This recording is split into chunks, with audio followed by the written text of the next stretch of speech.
Hi, everybody. I'm back with another installment of no feet movement practice. My foot is healing, it's doing well. I'm really staying off of it. I'm on crutches or just hanging out on the floor here.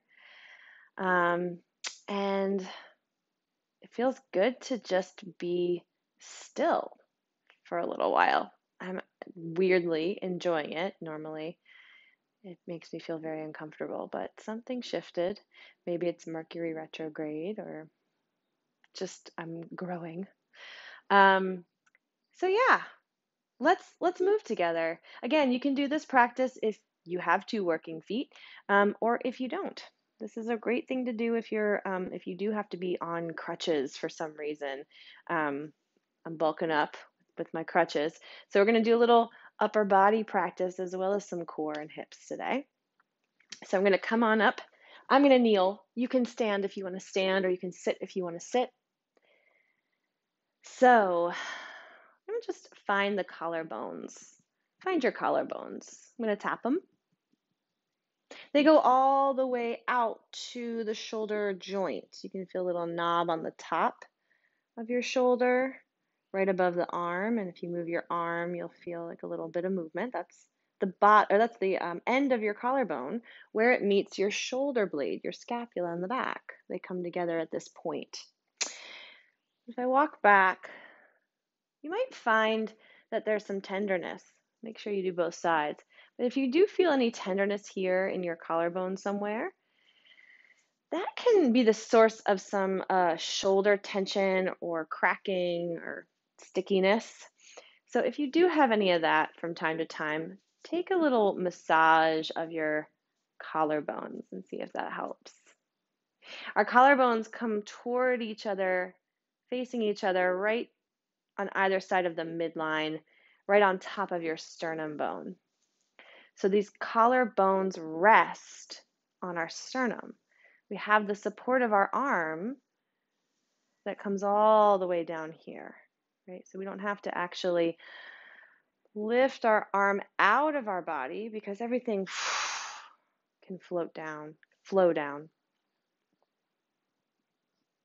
So if you find the tip of your collarbone and you move that arm, that same side arm, back and forth, you're going to feel the movement of the joint.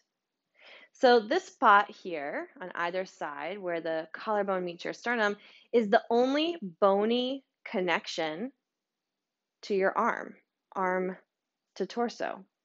The shoulder blade in the back is just sliding on the rib cage with muscular attachments. But the only bony connection is here.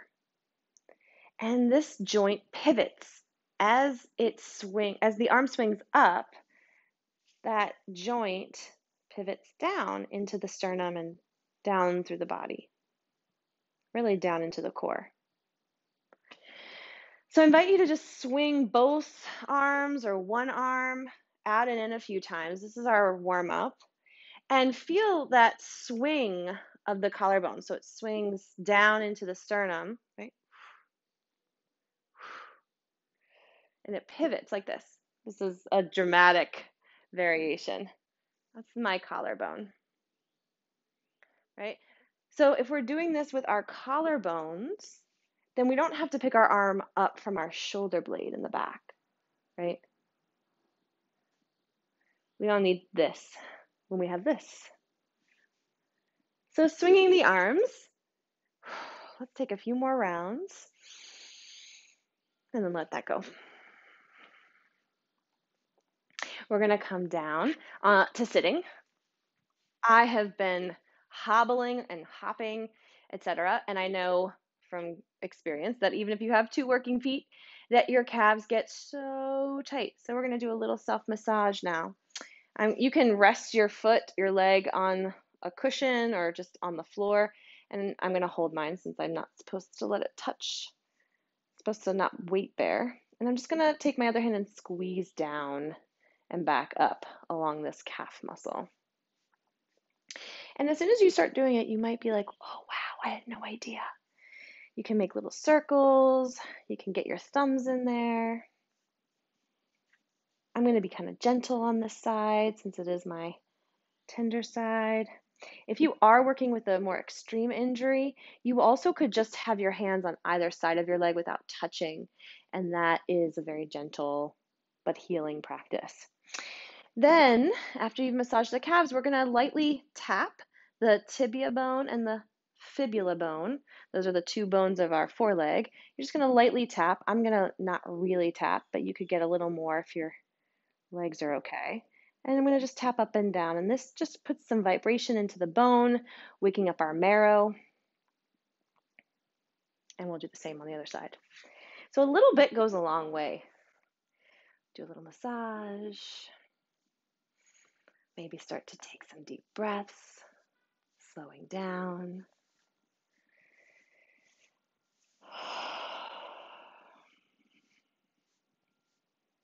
And then we'll do our little bone tapping. This practice comes to us from Liz Koch. She's a wonderful teacher and healer. All right, then just check in with your forelegs and your ankles. We'll do little ankle circles. So if you do have a sprained ankle like me, you're not going to circle the same range. But here's what I want to say about this. I just went to the doctor yesterday, and he said, don't move it for 2 weeks. Then you can start to move it. Well, I disagree.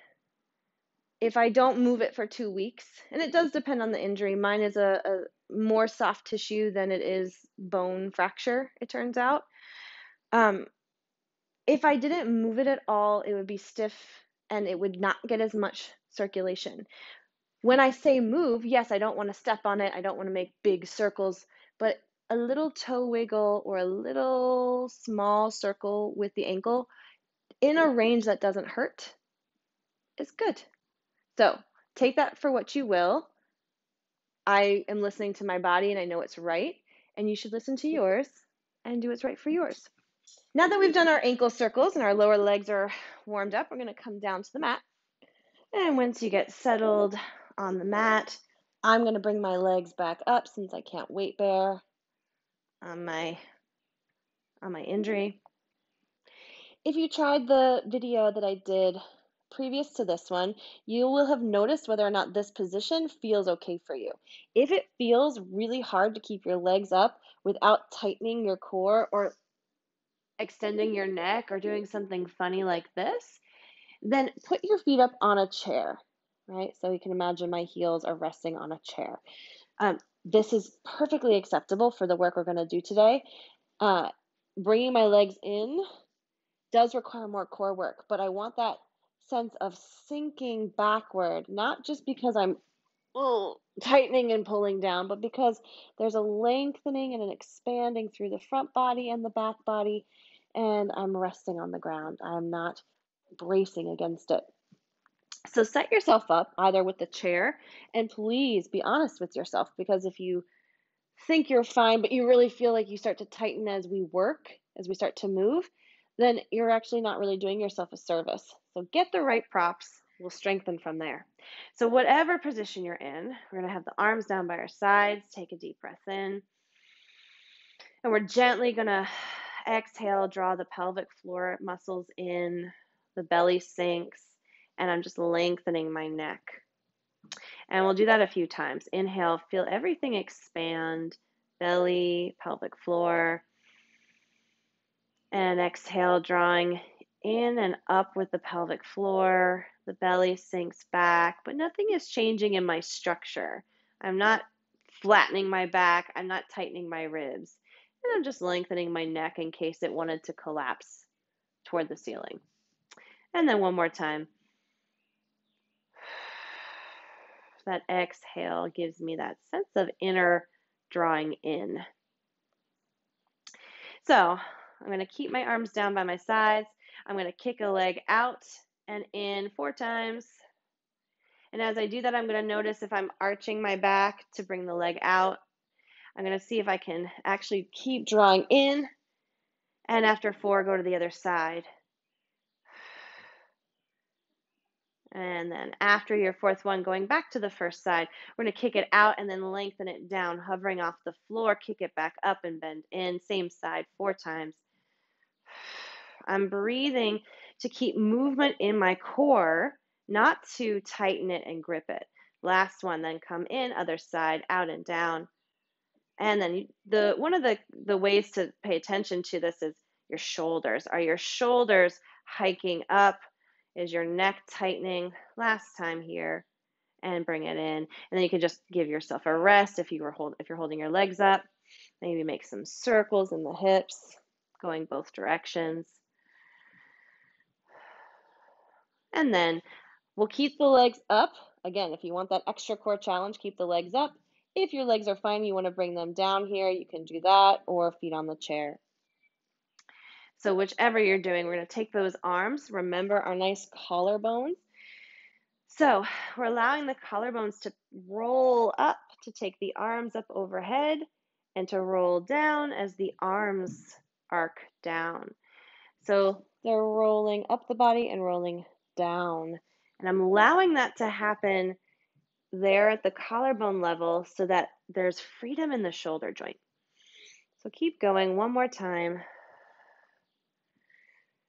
And the last time we do this fifth time, we're going to keep the arms overhead and we're going to take a moment to let our lungs rest on the floor inside the ribs so that I'm not tightening and holding my back, but I'm lengthening the lungs into the ground and from top to bottom. So we want this to be restful. Even though we're lengthening and even though we're holding our arms up, we're not dropping them to the floor. We're not hyperextending the chest, right? So keep the ribs heavy, arms are hovering. And then we're going to bend the elbows. They're going to come out to the side in a 90-degree shape. And I'm just going to make a little soft fist here. And we're going to go from this position to overhead position. And we're going to repeat. And as you're doing this, those lungs are going to stay heavy. Notice if they're gripping. Notice if they're coming off the ground. And then see if you can slow down your movement to accommodate these heavy, luscious lungs, which are the support of our arms. So keep going. 4 more times. Last one. And then with your arms overhead, circle them out to the sides. And I'm going to imagine like I'm hugging a big, big tree here. My elbows are slightly bent. My arms are curved off the ground. And my upper arm is not on the ground. So I'm going to scoop the arms together. Fingertips are going to touch, and then I'm going to open. And this is all a movement from the shoulder joint, not from the chest. I'm not tightening my shoulders here. I'm also allowing those lungs to stay heavy as my arms lift off the floor. So it's a different quality than just lifting and lowering my arms from a muscular place. If I find my rest, my nervous system knows that I'm safe, that I'm grounded, and that I have more range of motion, which is awesome. We want more range of motion. Good.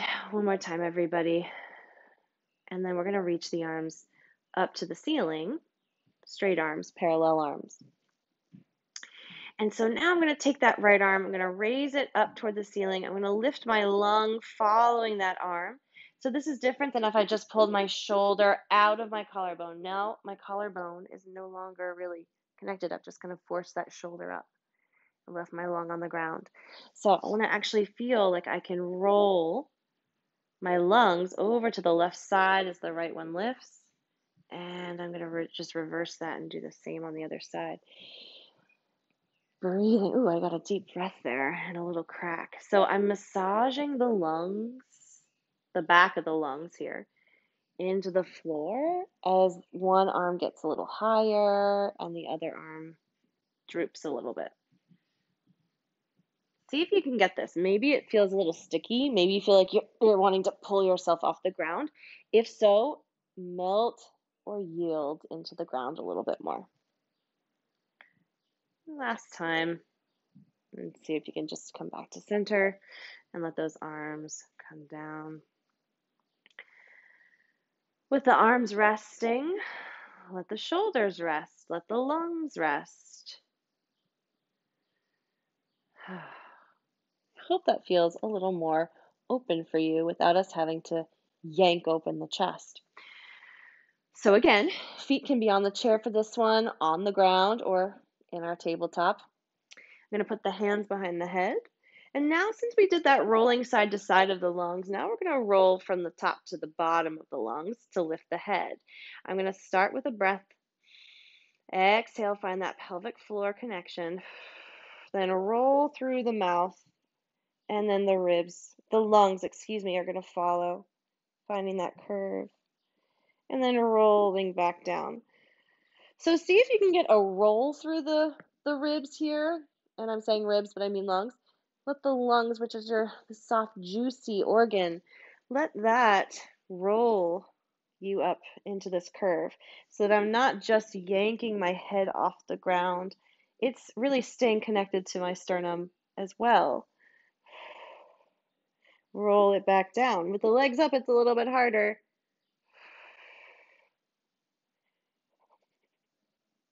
Get a little shake, which is good. And I'm not letting my belly cone or lift out of my spine. I want to feel it sinking. Now you can choose to stay here with the legs up, or the legs can come down. Okay.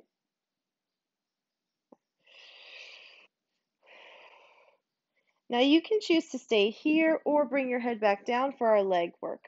We're going to extend the right leg and in, left and in.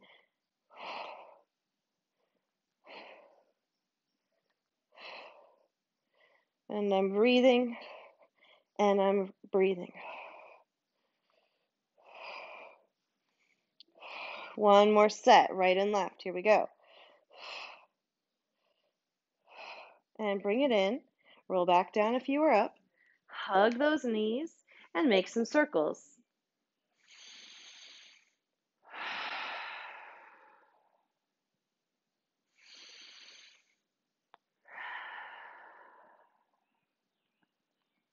And then you can take a little twist. And coming back to center, we're going to just bring one foot down. So I'm going to bring my working leg down. I'm going to keep the other one up. So arms are down. Maybe you feel that nice open, relaxed lung. And I'm going to now rock the pelvis. So you might have done this many times with both legs on the ground. Doing it with one leg in the air might feel a little funny, a little uneven. And rather than thinking about the bones, I'd like us to go to, for those who have them, the ovaries. So ovaries are the little seed pods that we have on either side of our midline at the level of our hip bones. And I'm just going to rock from closer to the midline instead of out here at the hips. So rock. If you don't have ovaries, if you weren't born with them, pretend or bring your attention to that same space on either side of your midline. Because even if you have testes, they all came from this part of us embryologically. So you can remember that through your movement. Rocking. If you're able to switch legs, you can. I'm going to stay with this one leg. And then coming back to center. Center, where I'm not rocked up toward the top of my pelvis or down toward the bottom, but really more in the center. And we're going to do some single leg bridging now. For those of you who are using crutches, this is key. So I am going to do that pelvic tilt again. And I'm going to continue rolling until I find the push of my foot.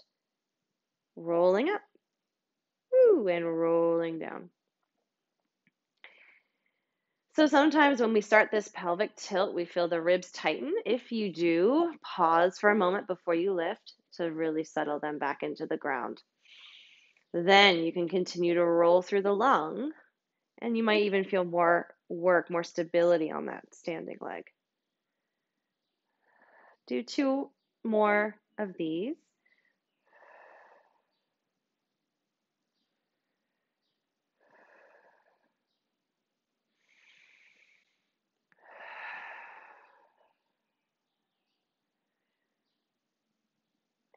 And if you're switching, do the other leg. I'm going to stay on this leg because this really needs a lot of strong support anyway. And instead of rolling continuously, I'm going to now go neutral up. So again, if you're going to the other leg, just roll up and roll down. If you're with me, keep your pelvis neutral instead of rolling it up and get some variety in your exercise. So 2 more. And then deep breath. Come back to the original side if you're doing both sides. We're going to come up. You're going to neutral bridge, meaning we're not rolling, but we're just going to come straight up, finding the foot, finding the thigh, slide it out. And this leg here, stretch it out and down and up. 1 and 2 and 3 and 4. Hold, lower down. Switch legs if you're going to switch legs. Otherwise, we do it again. Same thing. Pressing into your foot. Slide your thigh away from you. Hold. Stretch that leg out and down. 1. And then up and in. 2, 3, and 4. Fold your hips down and take a deep breath. You're going to bring one leg in. First, I'm going to stretch it up. So take some breaths.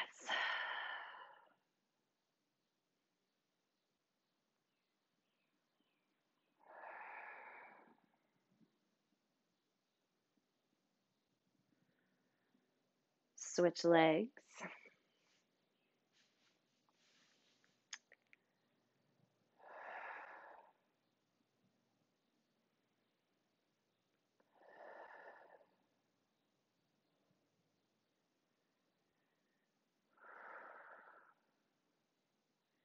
And then coming in.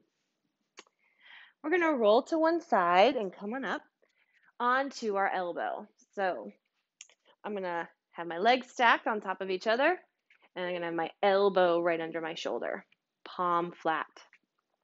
I want to make sure that my upper lung here, so our lung is the whole length of our rib cage, this upper lung is right on top of that forearm. If it's back here, it's going to be a different exercise, so I want to get it right on top. And then from there, I want to allow this lung to kind of relax like a hammock. So I'm not just collapsing straight down, but I'm allowing there to be this stretch or the spread sensation, right? Letting gravity come into it and spread it. That continues through the upper arm here into the ground. I'm not just sinking into my shoulder here. This would be the ground overtaking my arm and coming back up into my shoulder. Instead, my collarbone is awake and it flows down into that arm and meets the ground at the same rate that the ground is meeting it. Okay, so this is not taking myself out of the ground or collapsing into the ground. It's a meeting. All right, and so other arm is going to take us up, and that side here, left side, is going to follow. That lung is going to stretch and expand. It's going to pick up that bottom lung, and then I'm going to come back down. Now that standing arm is getting the work. This is the strength bearing arm. And then we're going to take this again. We're getting the side bend mobility for our thoracic spine. Keep breathing. One more time.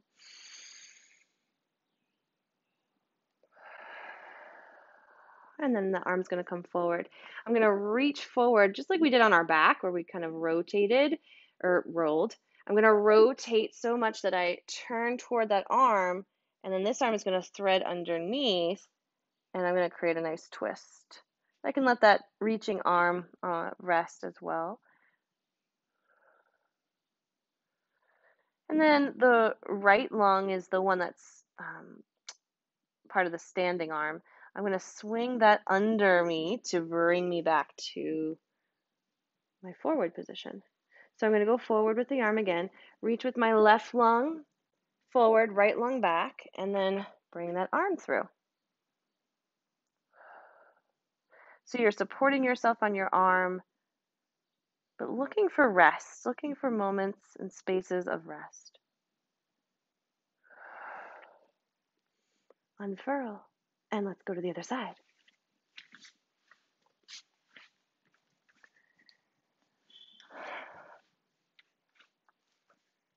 All right, we stack the top lobe of the lung on the forearm, and we let this bottom side spread.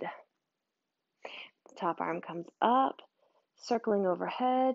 The lungs follow, not straight up to the ceiling, but spreading the length of the body, and then let it come back. So in this exercise, we're learning how the arm and the lung are connected, that the arm doesn't come out of just the shoulder.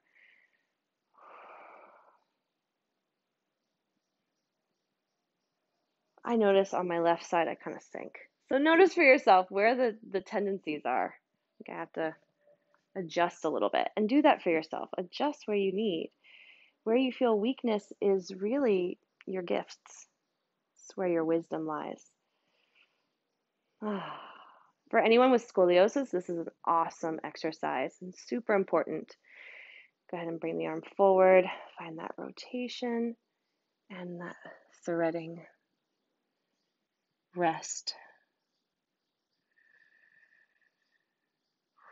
Unfurl and arm forward. Reach. Scoop under.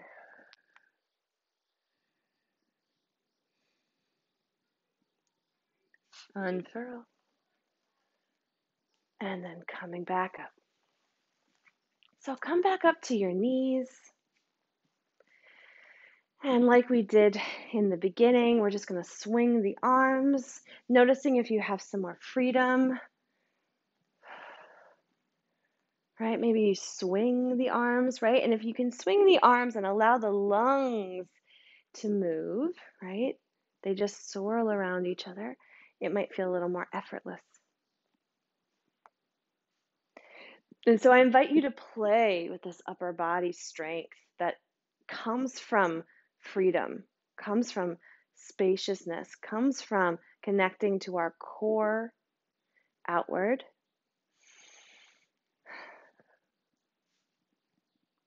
And that's it for today. Stay tuned for another fun no feet practice.